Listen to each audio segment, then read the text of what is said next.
தேசிய தலைவரும் உமாமேஸ்வரன் ஒன்றாக இருக்கும் பொழுது மொரிஷியஸ் தான் உமாமேஸ்வரனை அழைத்து சிவப்பு கம்பளம் பிரித்து பாராளுமன்றத்தில் பேசப்பட்டு முதல் முள்ளிவாய்க்காலத்து நியமமுற்றம் எங்கே கட்டப்பட்ட சொல்லுங்கள் யோசிப்பார்கள். அம்மா உங்களோட தாய்மொழி என்னன்னு ஹிந்து என்று சொல்லுவார்கள். வணக்கம் நண்பர்களே, நான் உங்கள் பால்முகம் ஜெயச்சந்திரன். இன்று மற்றொரு நேர்காணல் வழியாக உங்களுடன் இணைந்து கொள்வதில் மட்டற்ற மகிழ்ச்சி அடைகின்றேன். இன்றைய நேர்காணல் நிகழ்ச்சியில் எங்களுடன் இணைந்து கொள்ள இருப்பவர் ஏலவே எமது படையல் வலியொலியூடாக ஒரு நேர்காணல் ஒன்றை தந்திருந்தவர் பெரும் மதிப்பிற்குரிய ஆசிரியர் திரு ராஜரட்னம் அவர்கள் இன்றைய நேர்காணல் வழியாக எங்களுடன் இணையவிருக்கிறார். வணக்கம் சார். வணக்கம். வணக்கம். எப்படி சுகமாக இருக்கிறீங்களா? நல்லா இருக்கு. நாடுகான் பயணங்களை மேற்கொண்டு அண்மையில் தான் கனடா திரும்பியதாக அறிகின்றோம். ஆமாம், தமிழ் இன்றைக்கு உலகில் எவ்வளவு கூடி தமிழர்கள் வாழ்கிறார்கள் என்று கேட்டாலே எவ்வளவு சரியாக பதில் சொல்ல முடியாத ஒரு தமிழ் இனமாக எங்களோட இனம் இருக்குது. நிச்சயமாக இன்றைக்கு 8.5-9 கோடி மக்கள் தமிழை பேசிக்கொண்டிருந்தாலும் தமிழை பேசாத ஒரு 5 கோடி மக்கள் உலகம் முழுக்க இருக்கிறார்கள். 18ஆம் நூற்றாண்டில் புலம்பெயர்ந்து போய் மொழியை இழந்து இன்றைக்கு பிஜியில், மொரிஷியஸில், சவுத் ஆப்பிரிக்காவில், ரியூனியனில், ஜெசிலில், கயனாவில், ஸ்ரீலாண்டில் இப்படியாக நிறைய மக்கள். உங்கள் வாயிலாகத்தான் நாங்கள் அறிகிறோம். உலகம் முழுவதும் தமிழர்கள் பறந்து வாழ்கிறார்கள் என்று அறிந்து கொண்டுதான் இருக்கிறோம். ஆனால் இங்கெல்லாம் இருக்கிறார்களா என்று நான் உங்கள் வழியாகத்தான் கூடுதலாக நான் அறிந்திருக்கின்றேன். இது பெரிய நான் தமிழ்நாட்டில் கூட இந்த நாடுகளில் வாழ்கின்ற பிள்ளைகளை அழைத்து அவர்களுக்கு தங்களுடைய வேர்களை மறந்து விட்டார்கள், தாங்கள் இங்கிருந்து வந்தவர்கள், தாங்கள் தமிழர்கள் தானா என்ற அடையாளத்தை இழந்து நிற்கின்றார்கள். உதாரணமாக மொரிஷியஸுக்கு போறீங்கள் என்றால் தமிழிலே தேவார திருவாசங்களை பாடி பிராமணர்கள் அல்லாத தமிழர்களால் வழிபாடு செய்யப்படும் 100க்கும் மேற்பட்ட கோயில்கள் இருக்கின்றது. ஆக 2-3 கோயில்களில் தான் இப்பொழுது பிராமணர்களை புகுத்தப்பட்டிருக்கிறார். அவர்கள் அழகாக தேவார திருவாசங்களை பாடுவார்கள், உச்சரிப்பு பிழை இல்லாமல் சிறப்பாக நல்ல தமிழில் அழகாக பாடுவார்கள். அவர்களோட மொழியில தான் அதை எழுதி வச்சிருப்பார்கள். சிலர் தமிழ் எழுதி வச்சிருக்கிறார்கள், சிலருக்கு தெரியும். அவர்களை அந்த தலைமுறையினரும் 17 இருப்பார்கள். நானும் போய் கலந்து கொண்டிருக்கிறேன். அங்கே ஒரு மாதம் நின்ற பொழுது அவர்களை ஒரு நாள் என்னையும் 2 நாள் பூஜை செய்ய சொன்னார்கள். நானும் வழிபாட்டுக்கு செய்தேன். அங்கே வருகின்ற பிள்ளைகளை கேட்ட பொழுது எல்லோருமே சொன்ன ஒரு பதில், நீங்கள் உங்களோட தமிழ் பேசுவீங்களா என்றால் யோசிப்பார்கள். அம்மா உங்களோட தாய்மொழி என்னன்னு ஹிந்து என்று சொல்லுவார்கள். ஹிந்து மதம் அல்ல, ரிலிஜன் அல்ல. ஹிந்து நீங்கள் அது உங்களோட மொழி என்ன? ஹிந்து என்றால் ஹிந்தி தானே என்று சொல்லுவார்.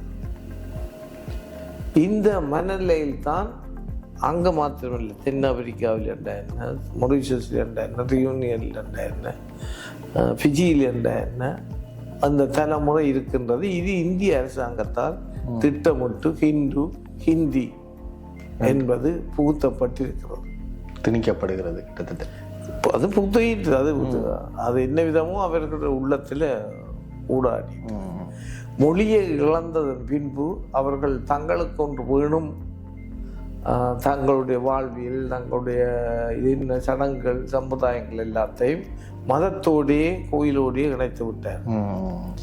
எனவே அந்த ஹிந்து என்பது அவர்களுக்கு ஒரு பெரிய சக்தி கொண்ட தங்களுடைய ஒரு விடயமாகப்படுகிறது. அந்த ஹிந்துவை முன்னெடுத்து கொண்டு இருப்பவர்கள் அதை ஹிந்தி வட இந்திய மத்திய அரசாங்கம், அந்த அரசாங்கம் அந்த ஹிந்து வண்டத்துக்கூடாக ஹிந்தியை திணித்து கொண்டிருக்கின்றது. எனவே இவர்கள் ஹிந்துவையும் ஹிந்தியையும் பிரித்து பார்க்காமல் வாழ்ந்து கொண்டிருக்கிறார்கள். எவ்வாறாக நீங்கள் இனம் காணுகிறீர்கள்? இந்த நீங்கள் சொன்ன ஏபிஜி, மொரிஷியஸ், ஆப்பிரிக்க நாடுகள், இந்த இடங்களில் தமிழர்கள் இருக்கிறார்கள், இப்படியான ஒரு பிரச்சனையை எதிர்கொள்கிறார்கள் என்று எவ்வாறு நீங்கள் அறிந்து கொள்கின்றீர்கள்? அதாவது எனக்கு நீண்ட காலமாகவே நான் இங்கே தமிழ் கலை தொடர்பு கல்லூரியை உருவாக்கி ஒரு பட்டப்படிப்பை உருவாக்கினேன் மனோன்மணியின் சுந்தரனார் பல்கலைக்கழகத்தோடு. உலகிலே முதலாக புலம்பெயர் தமிழர் வரலாறும் புலம்பெயர் தமிழர் இலக்கியமும் படிப்பிக்கப்பட்ட பட்டப்படிப்பு அதுதான். மனோன்மணியத்துக்கு கூட நான் தான் இந்த கரிக்குலத்தை இந்த பாடத்திட்டத்தை செய்து கொடுத்தேன். ஒரு இடம் இல்லை உலகத்தில் முதல் அதுக்கு பின்புதான் தமிழ்நாட்டில் கூட இந்த புலம்பெயர் தமிழர்களை பற்றிய வரலாறு இதுகள் பாடமாக வந்தன. அந்த காலகட்டத்தில் நான் அதை கற்பிக்க வேண்டும் என்று எண்ணியது காரணம், இந்த நாடுகளில் இருக்கிறவர்கள் தமிழர்கள் அடையாளத்தை இழந்து இருக்கிறார்கள் என்பதை நான் செய்திகள் மூலமாக நான் அறிந்திருக்கிறேன். தண்டூர் நாட்டுக்கு போயும் பார்த்திருக்கிறேன். எனவே இது ஒரு முக்கியமான விடயம். அந்த மக்களுடைய வரலாற்றை நாம் ஏன் படிக்க வேண்டும் என்றால், அந்த இன்றைக்கு மொரிஷியஸிலோ சவுத் ஆப்பிரிக்காவிலோ புலம்பெயர்ந்து போயிருக்கிற மக்கள் தங்களுடைய மொழியையும் தாங்களார் என்ற அடையாளத்தையும் இழந்ததாலே அவர்கள் என்ன பயன், என்ன நிலையில் இருக்கிறார்கள், அவர்களுக்கு ஏற்பட்ட தாக்கங்கள் என்ன, பின்னடைவுகள் என்ன, அவர்கள் எவ்வாறு துன்பப்படுகிறார்கள். ஒரு இனம் தன்னுடைய அடையாளத்தை தெரியாது அலைந்திருப்ப, அப்பொழுதுதான் அவர்கள் அனாதைகளாக இருக்கிறார்கள். இது ஒரு துயரமான சம்பவம். அங்கு இருக்கின்ற படித்தவர்கள், பொருளாதாரத்தில் வளம் பெற்றவர்கள் கூட இந்த ஏக்கத்தோடு இருக்கிறார்கள். எனவே இந்த நிலை புலம்பெயர்ந்த எங்களுக்கு ஏற்படக்கூடாது. 20ஆம் நூற்றாண்டில் புலம்பெயர்ந்த ஈழத்தமிழர்களுக்கோ மற்ற தமிழர்களுக்கோ ஏற்படக்கூடாது.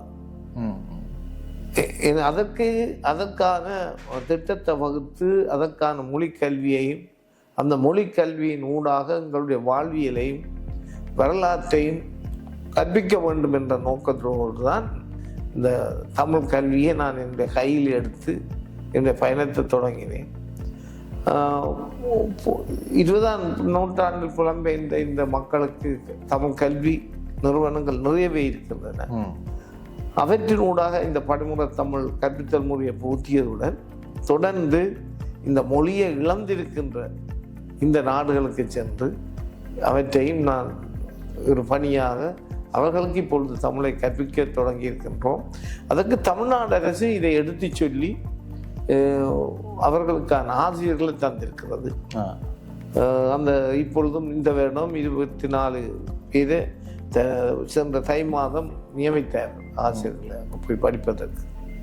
இவ்வாறான உதவி தமிழ்நாட்டு அரசிடமிருந்து வந்தது.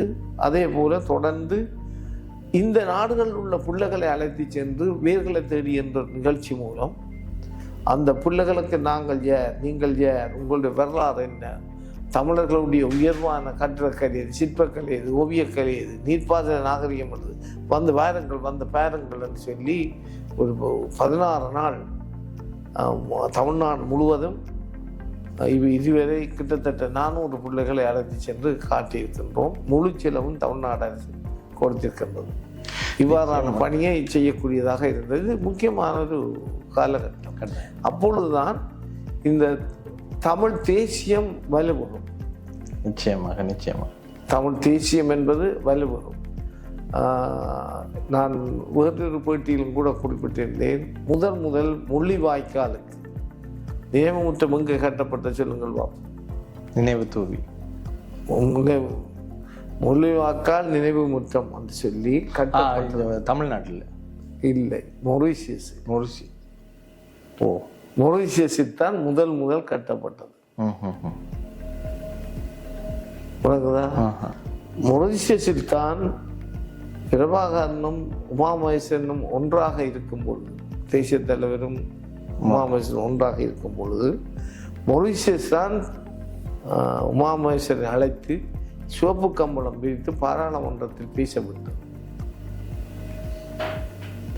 அப்ப இது என்னத்தை சுட்டி காட்டுகிறது என்றால், இந்த நாடுகள் உள்ள வலுவோடு இருக்கிற தமிழர்களை தமிழ் தேசியத்துக்குள் முழுமையாக உள்வாங்கி இத்தனை நாடுகளிலும் நாங்கள் சொல்லுவார்கள், இந்த முஸ்லிம்களுக்கு எத்தனையோ நாடுகள் இருக்கிறது, அவர்களை பிரித்தாளுகின்றார்கள் மேற்குலகம், அது வேறு விடயம். அதுபோன்று எங்களுக்கும் இவ்வளவு நாடுகள் இருக்கின்றன. அந்த பலத்தை நாங்கள் கட்டியெழுப்பாமல் தமிழ் இலங்கையில் உள்ள தமிழ் ஈழம் அந்த ஒரு சின்ன வட்டத்துக்குள் அதை அடைய வேண்டும். ஆனால் அதற்குள் மாத்திரம் நாங்கள் ஓடிக்கொண்டிருப்பதால் முடியாது, சாத்தியப்படாது. ஒரு தமிழ் தேசியத்தை கட்டியெழுப்பதற்கு இந்த தமிழ் இழந்தவர்களை தமிழ் தாய்மொழி திருப்பி புகுத்துவதுடன் அவர்கள் தமிழர்கள் அந்த அடையாளத்தையும் அந்த உணர்வையும் ஒரு ஒன்றுணைந்த செயல்பாடுகளையும் ஒன்றுணைந்த உணர்வுகளையும் கொடுப்பதுதான் தமிழ் தேசியம் என்று நான் நம்புகின்றேன். நிச்சயமாக என்னுடைய பயணம் இருக்கும். நிச்சயமாக சார், அது பாராட்டப்பட வேண்டிய விடயம். அந்தந்த நாடுகளில் இருக்கின்ற தமிழர்களை தமிழுக்கு ஆற்ற வேண்டிய தொண்டுகளை மறந்து பல அமைப்புகளாக இருந்தாலும் சரி, பலர் அதனை முன்னெடுக்காமல் இருக்க நீங்கள் ஒருவராக இந்த உலகம் முழுவதும் பயணப்பட்டு தமிழை வளர்த்து கொண்டிருக்கின்றீர்கள், தமிழை வாழ வைத்து கொண்டிருக்கின்றீர்கள் என்று சொல்லலாம். ஏற்கனவே நான் குறிப்பிட்டது போல படிமுறை தமிழ் வழியாக ராஜரட்னம் ஆசிரியரை எங்களுக்கு தெரியும். இதை தவிர அவர் கடந்து வந்த பாதைகள் ஏராளம், நாங்கள் அறியாத பக்கங்கள் பல இருக்கின்றன.